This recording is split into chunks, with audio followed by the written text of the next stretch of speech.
Welcome back to the Everything is Black and White podcast. I'm Andrew Musgrove, joined by John Gibson, and it's time for the match preview. Newcastle welcome PSV to St James's Park on Wednesday in the Champions League. An important game if Newcastle United are going to progress through to the next stages, but it won't be easy. PSV looking to retain their Dutch title. They currently stand top of the Dutch league. Have also enjoyed a winter break, so they should have plenty of energy left in those legs. More on the opposition in a moment. John, welcome back to the show. How are you doing? You well? You good?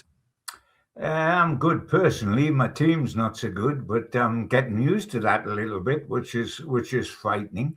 But I could do with a lift, and let's hope that it comes this week with 2 home games, because what comes afterwards quite frightening. So we've got to get ourselves on the front foot. We'll not dwell too long on the game against Wolves, but go on, offer us your kind of just initial summary. How depressed do you want to get, Andrew? It was, if you were neutral, it was the most awful of games that you could ever watch. It was like watching paint dry, wasn't it? Our performance, we were laboured, we were listless, we were tired, we were drab. This team, regardless of the fact that it had a little bit of a flurry in the last 3 games, they hadn't lost. But they're marooned. They're looking downwards. They've organised themselves a little bit at the back, and well done, Rob Edwards, for that. It's always easier to stop team scoring than it is to score yourself. But we just didn't have an answer to a low block, organised. We weren't able to play around it. We tried to play through it, and you can't go through it because there's no room for traffic. It was, against a team that is absolutely doomed. It was 84 minutes before we had a shot on target. That is criminal. It really is criminal. I'm going to put you on the spot. I want you to give me a positive that you've taken from Sunday afternoon and you're going to take into Wednesday evening. Come on. The fact that we kept only our second clean sheet in about 20 odd games. That's the positive, but considering their attack, it's not too much of a positive if you delve into it, the only positive that come out of it was a clean sheet. And if you're the players, if you're in that dressing room, I say you hope, this is my hope, that they are, and they have travelled back to Tyneside and they're kicking themselves and they're saying that's 2 points dropped, massive opportunity to get within a point of 4th place. We should be winning games like that down at Wolves, especially against a team down at the bottom. Are you expecting A, that to be the feeling within the camp, and B, if it is, are you expecting a reaction on Wednesday? Well, my only hope about Wednesday is that we're at home. And that always produces more hope than being away, and that's where my hope lies. But they look drained, they look devoid of ideas, they look individually shattered, and how we're going to handle the biggest problem of all time, and we don't want to necessarily bang onto it again because we've had it time and time again, but they haven't got a centre forward. We've paid £124 million and we haven't got a centre forward. And how's he going to get around that? Because Voltemade missed a header in about 11 minutes from a Harvey Barnes cross. And he's 6'5". He just had to get his forehead on it, and it was a goal. And he missed getting his forehead on it completely. And he is looking devoid of any sort of. He hasn't scored in 6 before that game. He'd only got 2 and 12 before that game. He looks devoid of any confidence. Then, in an hour, who came in with Hook Gordon, who wasn't scored in the Premier League from open play all season, and we put Visa on, and he only proceeds to disappear down the plug hole. So we've got a major centre-forward problem because both of them are well short of what we need. And that is the most crucial position in a team that wants to win, is your centre forward. He's got to be aggressive. He's got to put himself about. He's got to play with confidence. He's got to want to score and not want to hide.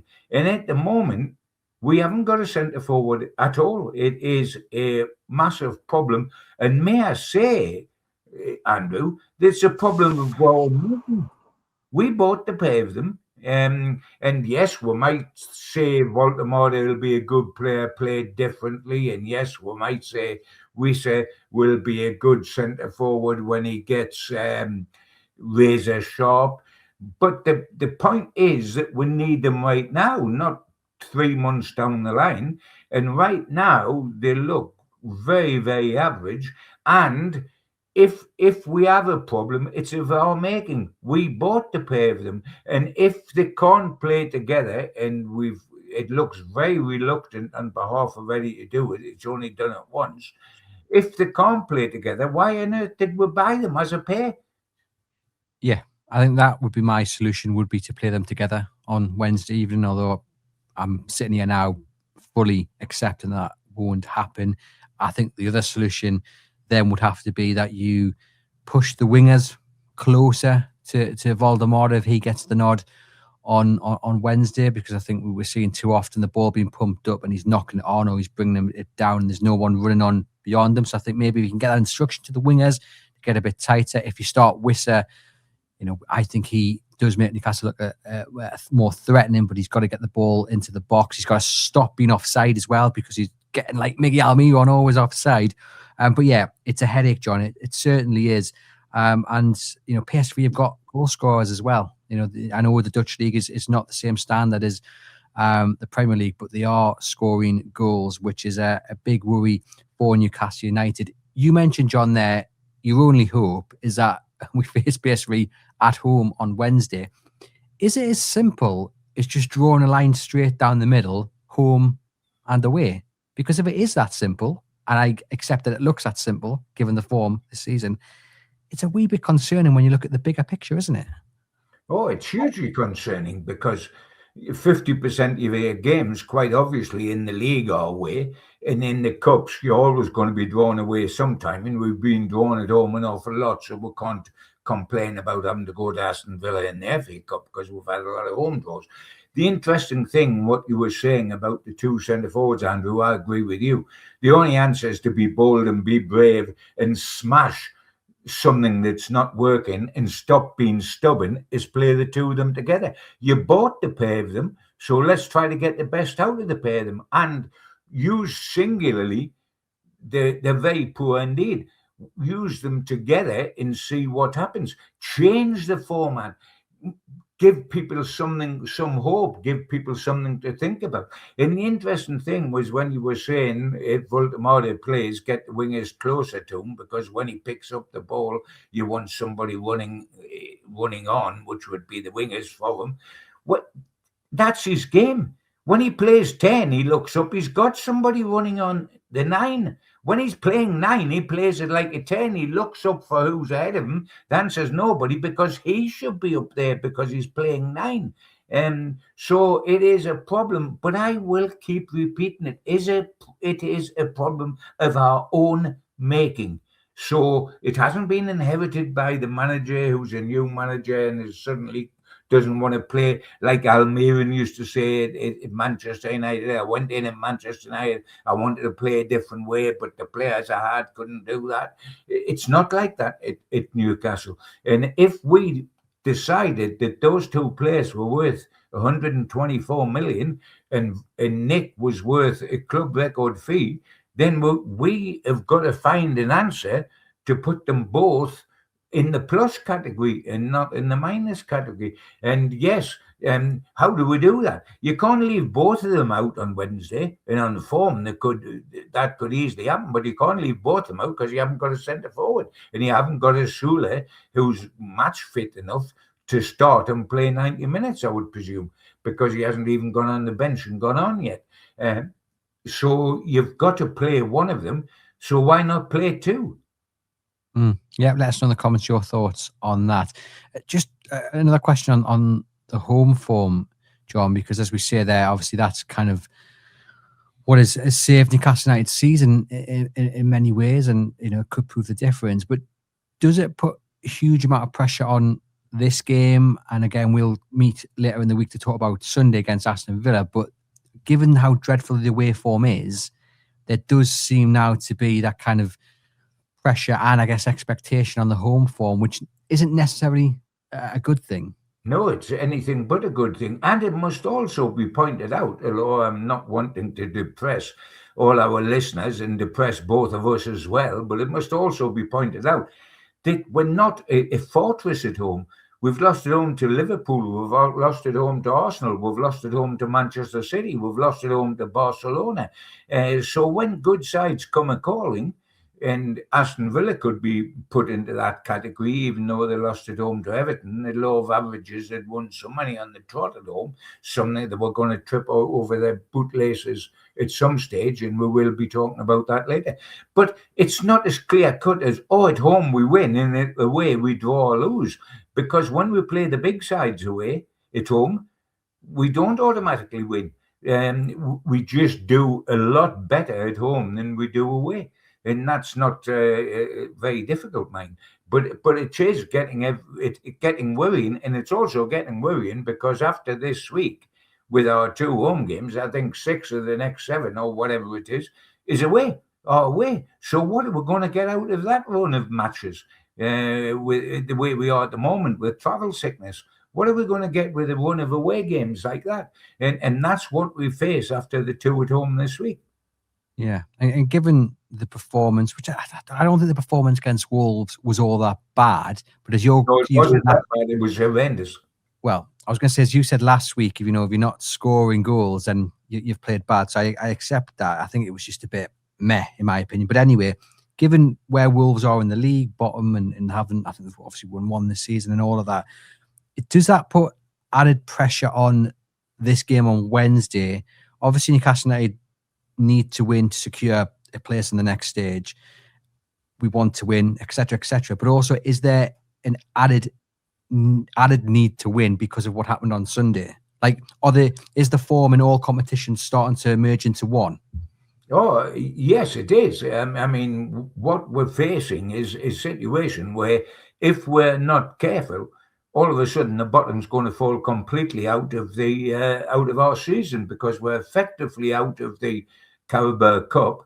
We've got to go to Villa in the FA Cup, which only leaves us with the remainder of the Champions League, be that a couple of qualifiers and then we're out of it, or not, as the case may be, and trying to qualify for Europe through the Premier League. And it really is beginning to put the pressure on our home form.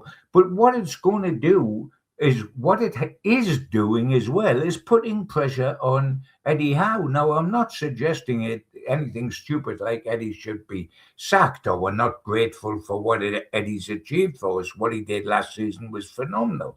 But we are in a results-driven game, and the results aren't happening for us. And one of our problems, yes, there's a problem that we haven't got enough fit players. Yes, there's a problem we could do with buying in this transfer window, and we'll either buy none or we'll buy one.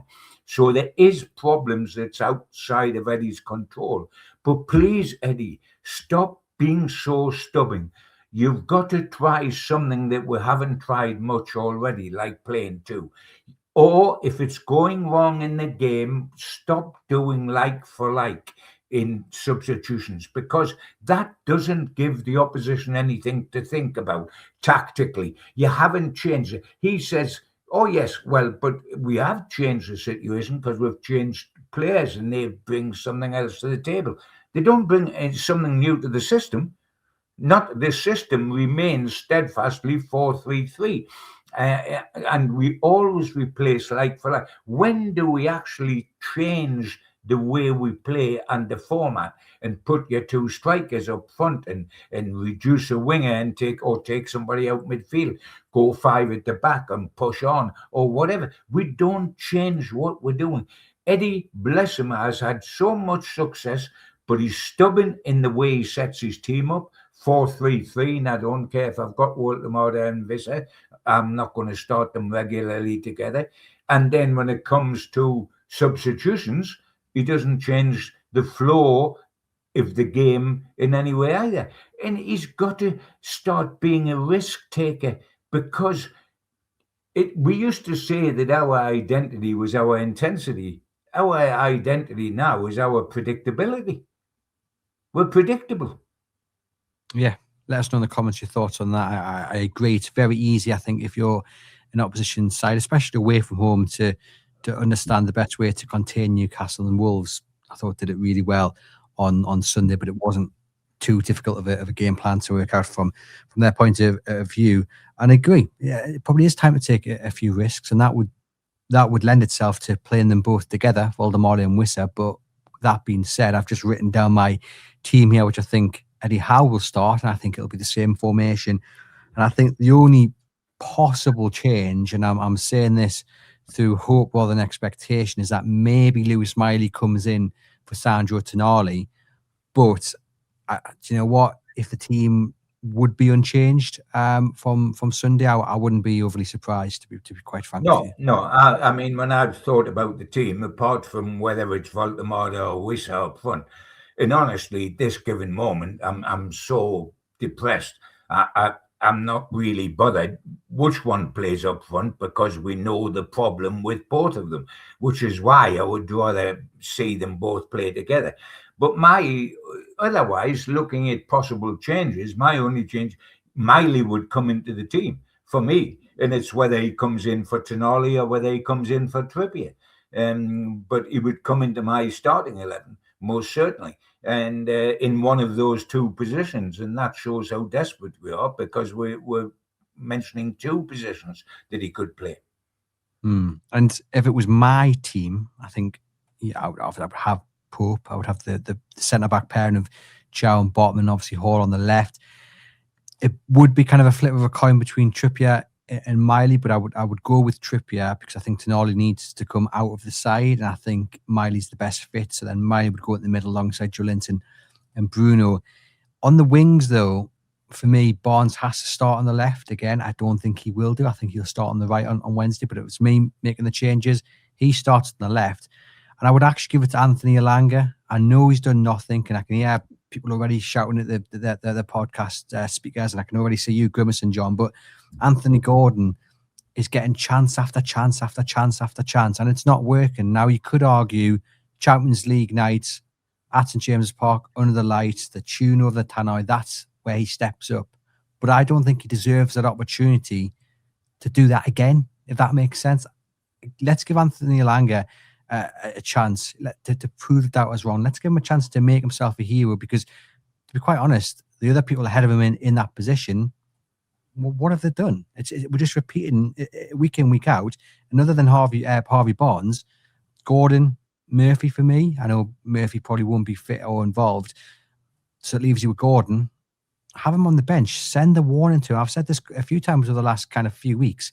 Send a warning to him that he's not making the most of opportunities here, and that he is, vulnerable to being dropped. Yeah. Isn't it funny that, I've mentioned this on this podcast before, but we're talking about when Newcastle were really flying and getting to cup finals and qualifying for the Champions League, Tonali and Gordon were two blue chip players. Now we would leave them both out on Wednesday night, and I can understand why. And I've repeatedly said I don't like the body language of either of them, and I'm a bit confused about what it is with Tonali. I'm very suspect about what it is with Gordon. But neither look the player that when they were at their best and at the Vava room, neither of them look that. And it on form, you can leave both of them out on Wednesday night and totally justify it. And that, in some ways, Andrew, apart from the centre forward position, that epitomizes what's wrong with Newcastle at the moment, because the bedrock of the team deserve to be out of the team. We've got a centre forward problem. We all accept that. But the bedrock of the team, the people we could rely on, we can no longer rely on Gordon, and we can no longer rely on Tonali. And that is tough. That is a tough situation. Yeah, I mentioned that on the Monday show with Mark, that, often you'll have one or two players that might have an off day or, a couple of games where they're not at their best. But what Eddie Howe's got is that core of his team where they're really, really far from the best. And that's difficult because, the solution isn't there to fix all those problems at once. He said he's not going to really be able to spend too much money this month, so it's not on the transfer market. He doesn't look like he wants to change his system. Again, we can maybe understand that because he's very meticulous and likes to have time on the training ground. It just seems like everything is conspiring against Eddie Howe and Newcastle United at this moment. But this is football, and there's no time to really reflect. You've got to find those solutions, and hopefully it does start with a win on Wednesday. But John, looking at PSV, I think a lot of people are underestimating the strength of PSV. I think a lot of people have looked at this game and gone ahead of a really difficult schedule coming up. Wolves and PSV were the ones you were kind of banking on getting a win, getting that good feeling going ahead of that kind of uphill battle, if you like. And yet, as I mentioned at the start, they're looking to retain the league title. They currently sit first in the Dutch league, having only lost once. They've won 17 out of 19 games.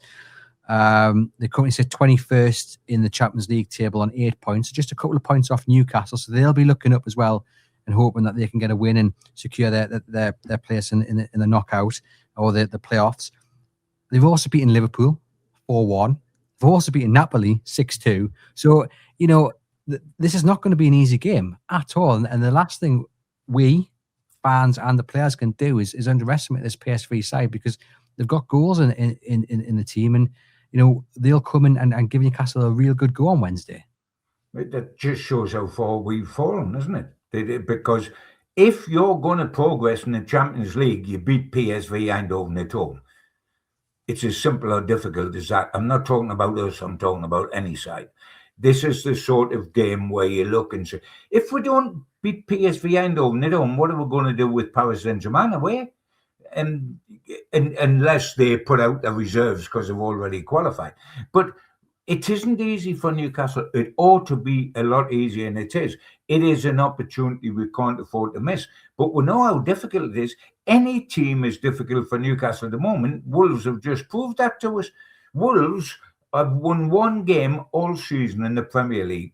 They put on a low block. They stuck players to play shoulder against shoulder, literally, to deny Newcastle space, and we didn't have an answer to the problem. And we had an hour and a half to have an answer. I mean, that's how difficult this game's going to be. If Wolves is difficult, albeit away and this is at home, then this is difficult. Of course it is. But it oughtn't to be. It's how far we've dropped. And that is something that Eddie's going to have to face. And that's why I urge Eddie, not that he'll take any notice, of course he won't. Why should he take any notice of me? But I would urge him on behalf of 50,000 Newcastle fans, be bold, Eddie. Be bold. Give us something different. Yeah. And as we've discussed, we've put forward the options to what we would do in that situation.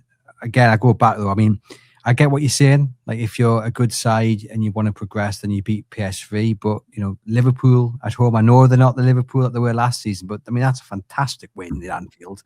And Napoli aren't exactly a walkover. So I think Newcastle United, alongside the tactics and the training and all of that, they need just to be told, there's a threat here. Let's not disrespect them and let's be on our guard.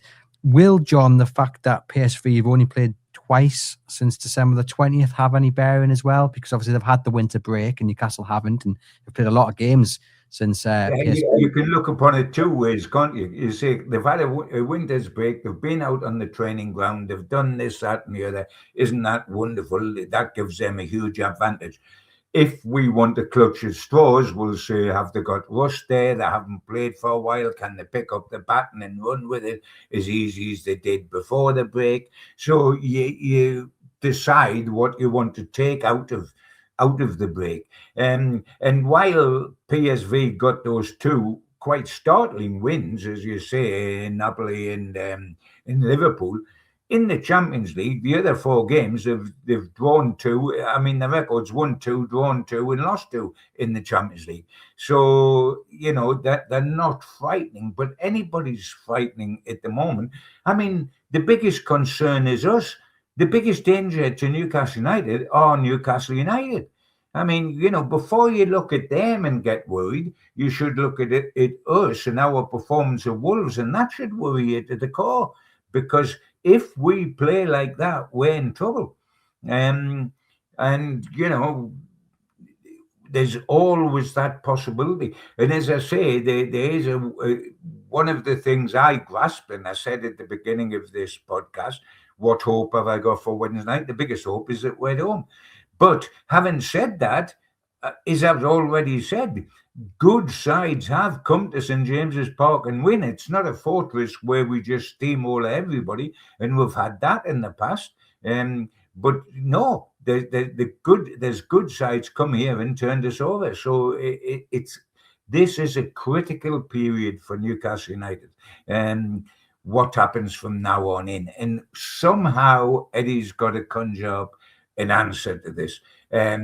Because excuses, whether they're valid or not, about injuries, about playing 3 games a week, that's what good teams do that are in Europe, etc., etc. Without looking for excuses, he's got to find answers. And let's see what the answers are. And if it's just Visa for Voltamardi and Miley for Tonali and a wing and a prayer, is that going to be enough? Hopefully. we will see. Just a reminder, ladies and gents, this episode is sponsored by NordVPN. Do click the link in the podcast description box to get a discounted offer on your NordVPN plan. One subscription can be used across 10 devices, and it just gives you that added extra element of security while browsing on public Wi-Fi, whether you're in the cafe, in a restaurant, on the train, or on the bus. If you're on public Wi-Fi, then NordVPN should stop the scammers and hackers lurking in the shadows. Jordan, all that remains to be done then is to get your prediction for Wednesday. How is it going to go? Well, I'm just smiling because, the bottom line is, how on earth are any of us supposed to know? Because we have no guidance. We are in the depth of despair because what we're seeing is drab. Eddie, bless him, went on television before we played at Wolves and said it all depends on how we start, and we've got to start on the front foot, and we've got to go after them, and starts everything. Within 5 minutes, I don't know about you, Andrew, within 5 minutes I was bored and fearing the worst because we started just one-paced. We didn't play quick. We started as if it was the end of the game and we were exhausted. What the only hope I've got, and I'm going to say that Newcastle will win with great difficulty by a single goal margin. And you know why I'm saying that? Because I'm a Geordie and I desperately want to have hope, and I desperately want to believe, and I don't want to believe that the wheels have come off. Because if we lose or draw with this lot and then don't chuck up Aston Villa, what's to come is absolutely frightening, and I don't want to contemplate that. And therefore, we've got to do something in these 2 games. And I can see us doing something in these games, but I can also see, if I dwell too much on what was in front of these tired old eyes from Wolves, I can also see us failing to do that. But I'm going to take Newcastle to win without a good performance by a single goal margin, whether that's 1-0, 2-1. I'm going to go for a win as well. Like you, I think it'll be close. How much is the prize on offer? Motivation, John. Obviously, we know monetary wise, it's very lucrative for Newcastle as well. I think they pick up 1.8 million for winning the Champions League alone. But obviously, getting through to the next stage or the playoffs is important as well. But given that injuries are really taking hold and things aren't going particularly well on the pitch, that sounds horrible even asking this question. But obviously, we want to go through. But do you think there'll be some fans thinking, well, actually, if we don't qualify for the next round, it means we can concentrate on the league and hopefully get back to the Champions League next season? Yeah, we concentrated on the league at Wolverhampton, didn't we? You're talking about motivation. Surely getting 3 points at Wolverhampton and going 5th was great motivation against a very poor side that has won 1 game all season. Surely that was motivation. We didn't take it. Will we take the motivation here? Let's wait and see. But really, there's no regular guidance, Andrew, as to what we're going to get or what we're going to see. And we can't concentrate on one thing, because the only way we will get out of this is to start a momentum, to start a run of games where we do not get beaten. And regardless of the competition it's in, regardless of whether it's in the Champions League or the Premier League or the FA Cup, or yes, the League Cup when we go down there, we've got to forget what it's in. Concentrate on the league.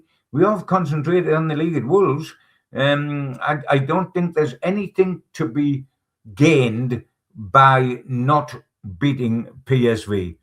We must win this game for 100 reasons, and there's not one reason where we can say, well, it doesn't really matter because ... We can concentrate on the league, or it's not bad because we're overstretched and we'll not have to play 3 games a week, etc. For me, there's no reason good enough not to go out with all guns blazing to win this game and do exactly the same at home to Aston Villa on Sunday. Is the main reason for winning, though, progression in the Champions League, or is it more to get that good feeling, momentum, and you are, going into the game against Villa with a bounce in your step, or both? Yeah, I guess it's both. We've got. I mean, it's not good. We put a great store, Andrew, on qualifying for the Champions League through the Premier League. Let's push on. See if we can get in the top 4, qualify for the Champions League. Won't that be great? Well, if we did that, and we did that last season, are we supposed to give up on the Champions League before the first round of games are over? And then so we can concentrate on the league to do what? Qualify for the Champions League again, and then give up again on that during next season. It's ludicrous. We've got to look at one game at a time, the famous phrase in football, but win it, and almost forget about what the handle is. Or is it the Champions League? Is it the Premier League? Is it the FA Cup? It doesn't matter. Keep winning. Keep believing in yourself. Keep your own dignity. We're not in a privileged position where we can pick and choose where we go to win and what we do. Why are we going to give up on the Champions League when it took so long to qualify for it last season? We're going to give up on the Champions League on Wednesday night so that we can concentrate on the league. What to do? Oh, qualify for the Champions League. Ridiculous. No, I agree. And for me, I want to win because I always want to see Newcastle United win. I want to see them go as far as possible in this competition. And as you said earlier in the show, this is what you expect from a good side. You know how busy the calendar is, and you deal with injuries, you deal with suspensions, you deal with lack of form. And I also want to win because my favourite word at the moment is momentum. And Newcastle United can only get that momentum if they continue to win games. And no time like the present to begin on Wednesday, getting 3 points over PSV and getting through, because it is the competition everybody wants to play in as well. And as long as Newcastle are in it, there'll be a good feeling around the place, hopefully. And hopefully that can wash on to the Premier League, especially away from home as well. John, thank you, as always, for providing the match preview. We'll be back later in the week to look ahead to that game against Aston Villa. There'll be a view from the opposition looking ahead to PSV on Tuesday, so do look out for that. Plenty of content coming your way. Thank you, as always, for tuning in. And me and John will see you later in the week, hopefully celebrating all 3 points against PSV.